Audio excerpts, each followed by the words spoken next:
A septiembre de 1991, nadie en el pequeño barrio de San Ángel, en Ciudad de México, sospechaba que una joven llamada Verónica Alarcón, estudiante de periodismo en la UNAM, cargaría con uno de los misterios más prolongados y enigmáticos de las últimas décadas. Su desaparición no solo destrozó a su familia, sino que también dejó una herida abierta en la comunidad, alimentada por el silencio, el miedo y la desconfianza hacia las autoridades. Era una tarde templada, con el sol filtrándose entre los árboles, cuando Verónica salió de su casa con su chamarra de mezclilla, una libreta bajo el brazo y una grabadora vieja que usaba para sus entrevistas. Le dijo a su madre que iría a encontrarse con una fuente para un trabajo sobre corrupción policial y que volvería antes de caer la noche. No regresó jamás. Antes de seguir con esta historia, suscríbete al canal y cuéntame desde dónde estás viendo este video. Así podremos seguir compartiendo historias reales que nos marcan el corazón y nos hacen reflexionar sobre lo que hay detrás de cada desaparición. Esa noche, cuando dieron las 11 y Verónica aún no aparecía, su hermano menor, Adrián, salió a buscarla en su vieja bicicleta. Recorrió las paradas del transporte, las calles empedradas del centro, los cafés donde solía juntarse con sus compañeros. Nadie la había visto. Su madre, Luz Marina, pasó la madrugada llamando hospitales y estaciones de policía hasta quedarse dormida en el sofá, con la grabadora de Verónica entre las manos. La denuncia se presentó al día siguiente, pero la respuesta fue la misma que tantas familias mexicanas habían escuchado en esos años. Espere 72 horas. Tal vez se fue por decisión propia. Durante semanas, la familia pegó carteles con su rostro por toda la ciudad. La foto mostraba a una joven de sonrisa fácil, cabello lacio y mirada decidida. Verónica tenía 23 años y una curiosidad insaciable que, según sus profesores, la llevaba a meterse donde otros no se atrevían. Algunos decían que estaba investigando a un grupo de empresarios con conexiones políticas. Otros, que había descubierto algo mucho más peligroso sobre el manejo de los sindicatos del transporte. Su desaparición coincidió con un momento convulso. Protestas universitarias, denuncias de abusos policiales y una prensa que comenzaba a desafiar el poder de los caciques locales. Luz Marina, cansada de la indiferencia oficial, empezó a juntar los recortes de periódicos que mencionaban casos parecidos. Había decenas, casi todas mujeres jóvenes, la mayoría estudiantes. En octubre de ese año, una pista llevó a Adrián hasta el barrio de la Merced, donde alguien aseguró haber visto a una chica parecida a Verónica subiendo a un coche rojo. Él siguió esa pista por cuenta propia, sin decirle nada a su madre. Durante 2 noches durmió en una pensión barata y entrevistó a quienes trabajaban en los puestos nocturnos. Nadie volvió a verla. Sin embargo, un hombre que vendía tacos a unos metros del mercado juró que la muchacha le pidió ayuda porque la estaban siguiendo. Esa frase lo persiguió por años. Fue la última vez que alguien la recordó con vida. Pasaron meses, luego años. La carpeta del caso se archivó con sellos descoloridos y sin respuestas. Adrián creció aferrado a la idea de hallarla, mientras su madre se sumergió en la búsqueda espiritual, intentando sobrevivir entre la fe y la culpa. 3 décadas después, en el verano de 2023, una noticia sacudió las redes sociales. En Lima, Perú, un hombre mexicano había sido arrestado por extorsión a empresarios locales. Al revisar sus documentos falsificados, las autoridades peruanas encontraron un nombre: Verónica Alarcón. Figuraba como su esposa en varias transacciones y propiedades. La noticia llegó a México por casualidad, a través de un periodista que cubría casos de identidad falsa. Cuando el nombre de Verónica apareció en pantalla, Adrián sintió que el tiempo se detenía.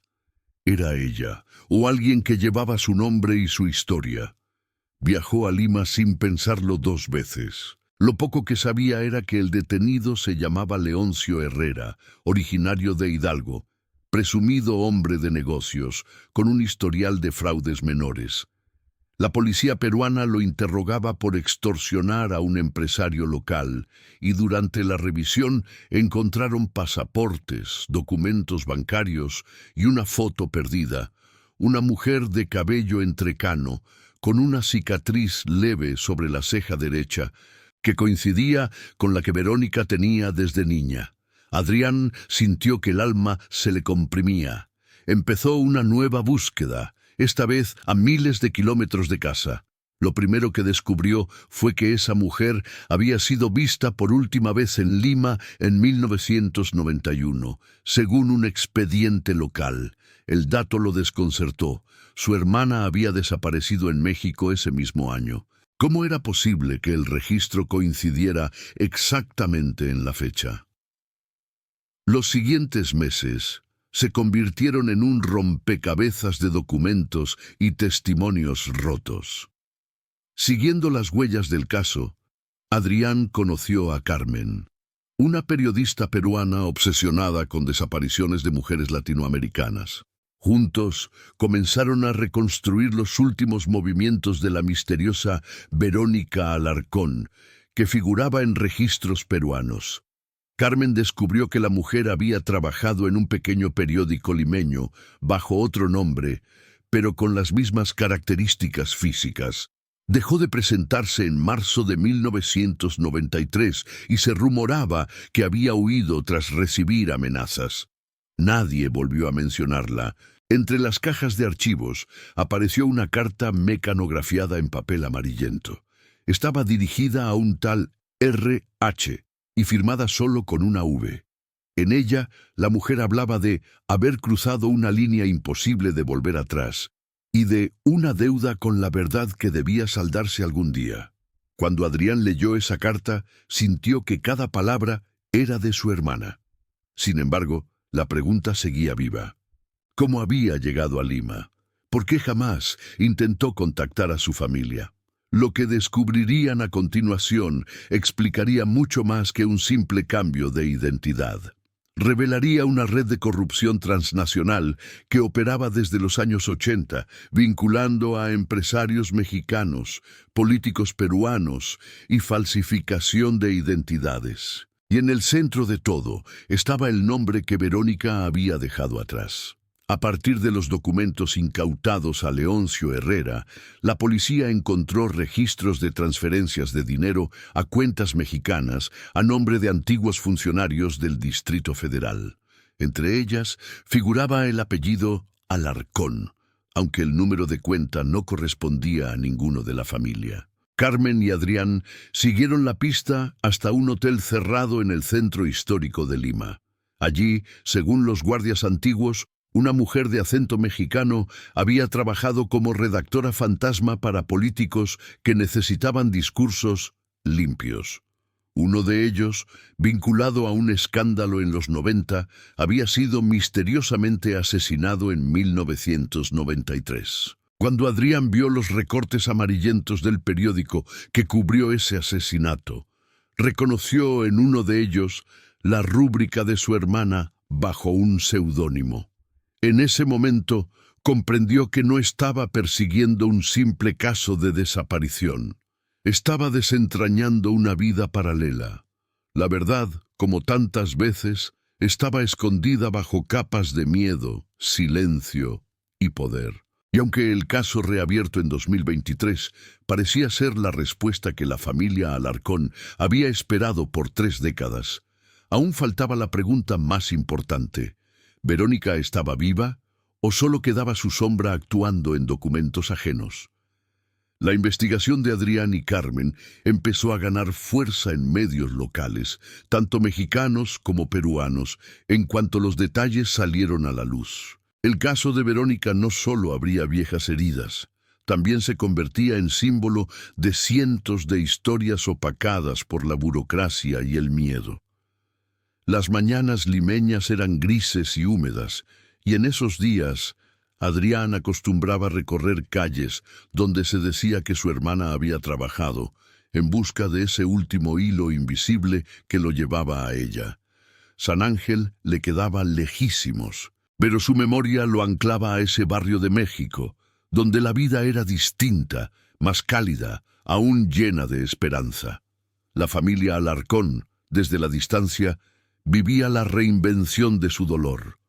Luz Marina sentía cada llamada de Adrián como una mezcla de alivio y angustia. ¿Y si no es ella?, preguntaba cada vez que él mencionaba una nueva pista.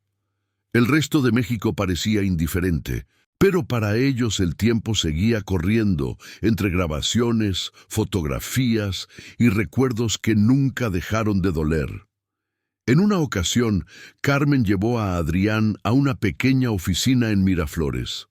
Allí vivía un antiguo periodista retirado, don Pedro, que había seguido la pista de mujeres mexicanas desaparecidas en el Perú a principios de los años 90. Con voz rasposa les contó cómo a veces las identidades se borraban y la gente pasaba a vivir del otro lado de la historia, como si jamás hubieran existido en su país. A los ojos de Pedro, Verónica encajaba perfectamente en ese patrón, inteligente, rebelde, pero sobre todo capaz de resistir con una nueva máscara todo lo que viniera. Franjas de recortes cubrían la mesa de Pedro. Uno mostraba a una joven llamada Sara M., reportera de política en 1992. Peluca negra, lentes, pero siempre la misma cicatriz sobre la ceja. «Si quieren la verdad, deben seguir los pagos», dijo Pedro, entregando una carpeta donde aparecían movimientos bancarios vinculados a pagos por artículos firmados bajo seudónimos. Muchos de ellos se concentraban en fechas cercanas a las elecciones presidenciales mexicanas y la época del asesinato del político limeño. Para Adrián, cada documento era una carga de emociones. La posibilidad de encontrar a Verónica, pero también la duda de si ella había decidido huir realmente por voluntad propia o había sido obligada por la corrupción y el peligro. Comenzaron a rastrear los nombres, las fechas, las notas. Uno de los pagos más altos se realizó a un tal Ricardo Gómez, que fue jefe de prensa de una campaña presidencial en Perú y, según Pedro, solía reclutar periodistas extranjeros para crear redes de propaganda. Adrián y Carmen buscaron a Gómez. Ahora era un hombre mayor, casi inaccesible, pero un antiguo asistente accedió a hablar. Les confesó que Sara M. era mexicana y tenía miedo constante. Hablaba de su familia en Ciudad de México, de una hermana menor. Dijo varias veces que su nombre verdadero era un secreto.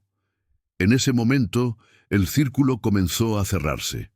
Carmen redactó una serie de artículos en Lima y Adrián envió todos los documentos a la Fiscalía General de la República en México. Reabrir el caso fue laborioso. Los archivos de los 90 estaban incompletos, muchos testimonios perdidos, y solo la aparición de la investigación periodística logró que el expediente pasara de archivo muerto a búsqueda activa.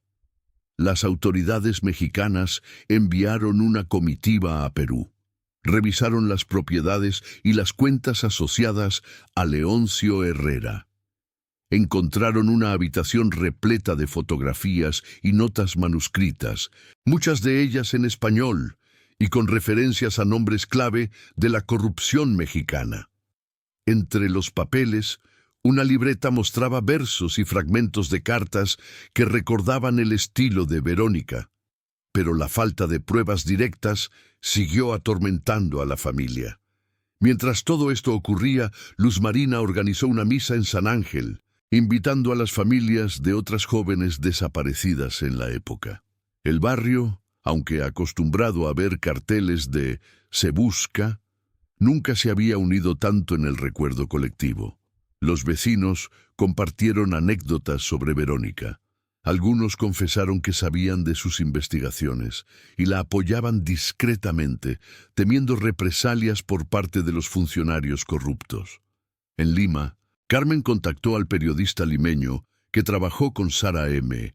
Le costó convencerlo de reunirse, ya que temía por su seguridad. En un café, entre susurros, describió a Sara como valiente hasta la imprudencia, obsesionada con la verdad. Recordaba que poco antes de desaparecer en marzo de 1993, le confesó que tenía que huir porque ya sabían quién era ella realmente. Esa frase fue fundamental para Adrián. Indicaba que Verónica había decidido esconderse, pero bajo amenaza. Buscaron registros migratorios, pero toda la documentación estaba alterada. Sara M. parecía haberse evaporado. Entonces, Carmen revisó archivos judiciales. Encontró el testimonio de una mujer mexicana arrestada en 1995 por portar documentos robados. Era imposible confirmar si era Verónica, pero la descripción física coincidía. Durante el interrogatorio, la detenida dijo que no podía volver a México nunca más. El expediente se cerró sin sentencia, pero la mujer fue liberada luego de una intervención anónima desde la embajada. En México, Adrián recibió una llamada anónima en su celular, al que solo Luz Marina y un par de amigos tenían acceso. Era una voz femenina, cansada, que habló apenas un minuto. «No busquen más. Estoy bien. Lo hice para protegerlos». El número nunca pudo rastrearse, pero el tono le recordó la voz de su hermana. Esa noche, Adrián se encerró en su antiguo cuarto, rodeado de los carteles y grabaciones de Verónica, tratando de encontrar sentido a todo lo que había vivido. La investigación se convirtió en noticia nacional. Muchas familias comenzaron a compartir información y documentos. Aparecieron nuevas pistas sobre jóvenes mexicanas que cambiaron de identidad en Sudamérica entre 1988 y 1995. Algunos casos se resolvieron. Muchos, como el de Verónica, siguieron siendo un misterio marcado por la esperanza y el dolor. Carmen planteó la posibilidad de que hubiese una red de protección entre periodistas perseguidos en dictaduras latinoamericanas, que proporcionaba documentación falsa y facilitaba migraciones a ciudades grandes donde podían desaparecer y volver a empezar. Hallaron algunos nombres, pero ninguno tenía vínculo directo con Verónica hasta que, en el último archivo, encontraron una carta enviada a una colega en Ecuador. El remitente era B.A. y mencionaba una vida tranquila, junto al mar, lejos de todo lo que dolió. Adrián leyó esa carta una y otra vez. La letra no era la de Verónica, pero el estilo y las referencias a palabras y recuerdos familiares sugerían que era ella. Carmen intentó contactar a la destinataria en Ecuador. Nunca recibió respuesta. En México, la historia trascendió el caso individual. El gobierno reformó protocolos para desaparecidos, motivado por la presión de medios y la movilización de familias. San Ángel se convirtió en centro de apoyo a víctimas, mientras Luz Marina fue invitada a hablar en conferencias y encuentros de derechos humanos. Para Adrián, el cierre era parcial. Entendía que, a veces, la verdad no era absoluta. La búsqueda lo transformó, le enseñó sobre la pérdida, la resiliencia y el poder de la memoria colectiva. Carmen siguió investigando otras desapariciones. Juntos formaron una organización que apoyaba a periodistas y familias en Latinoamérica. Pasaron los años, y aunque Verónica nunca volvió ni se comunicó oficialmente, Adrián y Luz Marina aprendieron a convivir con el misterio. Sabían que su historia había servido para salvar otras vidas y que allá donde estuviera, Verónica viviría para siempre en la memoria de quienes la amaron y nunca dejaron de buscarla. La llegada del invierno de 2023 trajo consigo nuevos descubrimientos que cambiarían todo. Adrián, aún en Lima, recibió un paquete anónimo en el hotel donde se hospedaba. Dentro había fotografías antiguas, datadas entre 1991 y 1993, que mostraban a una mujer en diferentes lugares de Lima, el malecón de Miraflores, una oficina de prensa, una manifestación estudiantil. En todas aparecía de perfil o con lentes oscuros, pero la cicatriz sobre la ceja derecha era inconfundible. Al reverso de cada foto, con letra apretada, alguien había escrito fechas y nombres que coincidían con eventos políticos clave en ambos países. Carmen y Adrián llevaron las fotos a un experto forense que trabajaba con organizaciones de derechos humanos. Después de analizar las imágenes, confirmó que no habían sido alteradas y que correspondían a la época indicada. Más importante aún, en una de ellas se distinguía parcialmente una placa de identificación de prensa con el nombre Sara Mendoza, lo que coincidía con los registros que ya habían encontrado. La revelación más impactante vino cuando el experto amplió el fondo de una fotografía tomada en 1992. Detrás de la mujer, apenas visible, aparecía un cartel de búsqueda con el rostro de Verónica Alarcón. Esa paradoja visual dejó a todos en silencio. Verónica estaba viviendo bajo otra identidad en un país donde su propia desaparición era buscada mediante carteles importados por familiares de otros desaparecidos mexicanos en Perú. Era como si dos realidades corrieran paralelas, sin tocarse jamás. Adrián decidió publicar las fotografías en redes sociales, pidiendo ayuda para identificar a las personas que aparecían junto a Sara. La respuesta fue inmediata y abrumadora. Decenas de personas compartieron la publicación. Algunas reconocieron lugares específicos de Lima. Otras afirmaron haber conocido a esa periodista en eventos políticos. Pero lo más significativo llegó 3 días después. Un correo electrónico de una mujer llamada Estela Romero, quien vivía en Guayaquil, Ecuador. Estela escribió que en 1993 había conocido a una periodista mexicana en Lima que le confió estar huyendo de amenazas relacionadas con una investigación sobre tráfico de influencias entre México y Perú. La mujer le había pedido ayuda para conseguir documentos que le permitieran cruzar a Ecuador. Estela, vinculada a organizaciones de apoyo a refugiados políticos, le facilitó contactos. Recordaba perfectamente la cicatriz, el acento chilango y, sobre todo, el miedo constante en sus ojos. Me dijo que su verdadero nombre era peligroso pronunciarlo, pero que algún día su familia sabría que había sobrevivido, escribió Estela en el correo. Adrián y Carmen tomaron un autobús nocturno hacia Ecuador. El viaje fue largo y lleno de silencio. Ambos sabían que cada kilómetro los acercaba a una verdad que podía ser tanto liberadora como devastadora. Al llegar a Guayaquil, se encontraron con Estela en un café del centro histórico. Era una mujer de casi 60 años, cabello gris recogido, mirada intensa. Trajo consigo una caja de cartón que guardaba desde hacía 30 años.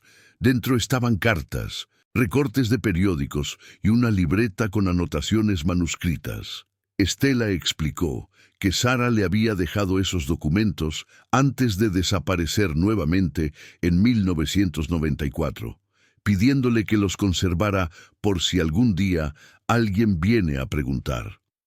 Entre las páginas de la libreta, Adrián encontró fragmentos que reconoció de inmediato.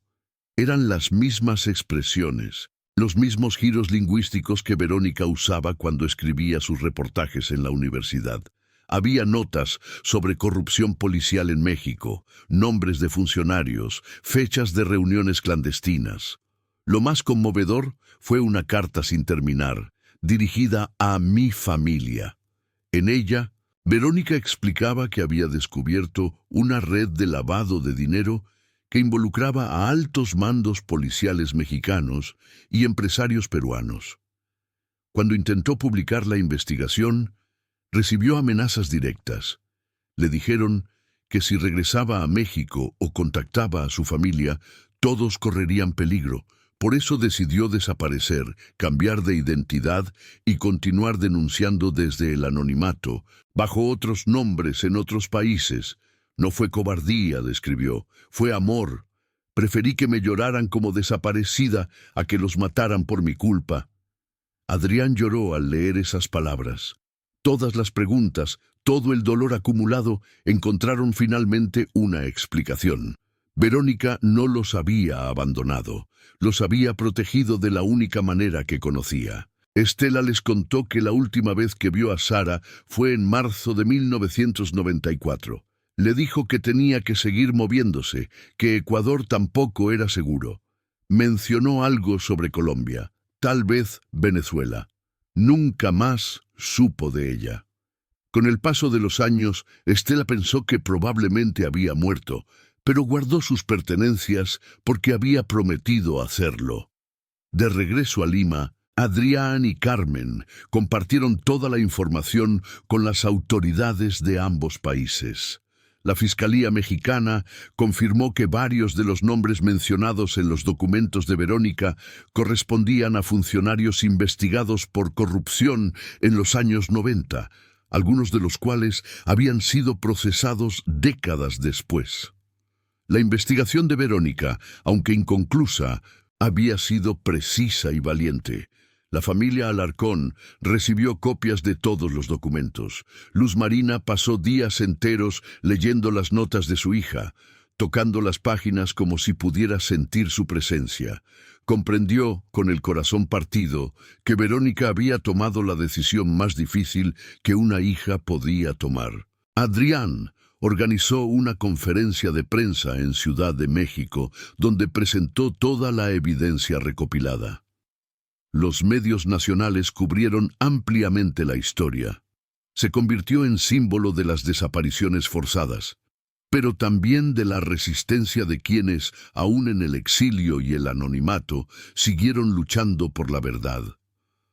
Meses después, mientras la historia resonaba en ambos continentes, llegó un último testimonio. Un periodista colombiano jubilado contactó a Adrián tras leer sobre el caso. Dijo que en 1996 trabajó con una corresponsal mexicana de nombre Claudia Vega en Bogotá. Ella escribía sobre derechos humanos y nunca hablaba de su pasado. Un día simplemente dejó de aparecer. El hombre guardaba una fotografía grupal de la redacción. Al verla, Adrián reconoció nuevamente la cicatriz, el perfil, la mirada esquiva de su hermana. Esa fue la última pista verificable. Después de 1996, no hubo más registros, más nombres, más fotografías. Verónica, o quienquiera que fuese en ese momento, se había desvanecido completamente. Carmen y Adrián concluyeron que probablemente siguió moviéndose por Latinoamérica, siempre un paso adelante del peligro, siempre escribiendo bajo seudónimos, siempre sola. En San Ángel, la familia Alarcón transformó su casa en un centro de apoyo para familias de desaparecidos. Luz Marina lideraba talleres donde enseñaba a otras madres a nunca rendirse, a buscar en archivos, a exigir justicia. El rostro de Verónica, junto con su historia, se convirtió en emblema de resistencia. Adrián escribió un libro documentando toda la investigación, que se publicó en 2024 con el título que ella misma hubiera elegido, Verdades que no mueren. La organización que fundaron con Carmen creció rápidamente. Ayudaron a resolver casos de al menos 15 desaparecidos mexicanos en Sudamérica, conectando familias separadas por décadas de silencio. Crearon una base de datos colaborativa donde personas de toda Latinoamérica compartían información sobre identidades perdidas, documentos falsos y redes de protección clandestinas. El caso de Leoncio Herrera, el extorsionador arrestado en Lima, cuyo vínculo con el nombre de Verónica reactivó toda la investigación, terminó en condena de 12 años. Durante el juicio, confesó que utilizó documentos de identidad que compró en el mercado negro. Nunca conoció personalmente a Verónica Alarcón. Simplemente su nombre apareció en un lote de documentación robada que adquirió en los años 90. Esa revelación, aunque decepcionante, cerró un círculo importante. confirmó que la identidad de Verónica había sido usada por otros, lo cual complicó aún más rastrear sus movimientos reales. Con el tiempo, Adrián aceptó que probablemente nunca volvería a ver a su hermana. Pero también comprendió que la búsqueda había valido cada lágrima, cada kilómetro recorrido, cada documento revisado. Verónica seguía viva en las historias que ayudaron a resolver, en las familias que encontraron paz, en las políticas públicas que se reformaron gracias a la presión social generada por casos como el suyo. En una tarde de primavera de 2025, mientras Adrián organizaba archivos en el centro de apoyo, recibió un sobre sin remitente. Dentro había una postal del Caribe colombiano, sin mensaje, solo una fecha, el cumpleaños de Verónica. Al reverso, una pequeña V trazada a mano. No había forma de confirmar su autenticidad, pero Adrián decidió creer. La guardó junto a la fotografía de su hermana, esa donde sonreía con toda la vida por delante, y supo que algunas desapariciones nunca se resuelven completamente, pero tampoco desaparecen del todo. Verónica Alarcón había vivido 1000 vidas bajo 1000 nombres. Tal vez seguía en algún rincón del continente, escribiendo verdades incómodas, protegiendo a su familia desde la distancia, eligiendo cada día el exilio sobre el silencio. Y aunque el caso oficial permanecía técnicamente abierto, para los Alarcón ya no se trataba de encontrar un cuerpo o una respuesta definitiva, sino de honrar una valentía que trascendió el miedo y se convirtió en legado. Cada familia que reunían, cada verdad que ayudaban a descubrir, era un fragmento de Verónica que regresaba a casa, no en carne, pero sí en espíritu.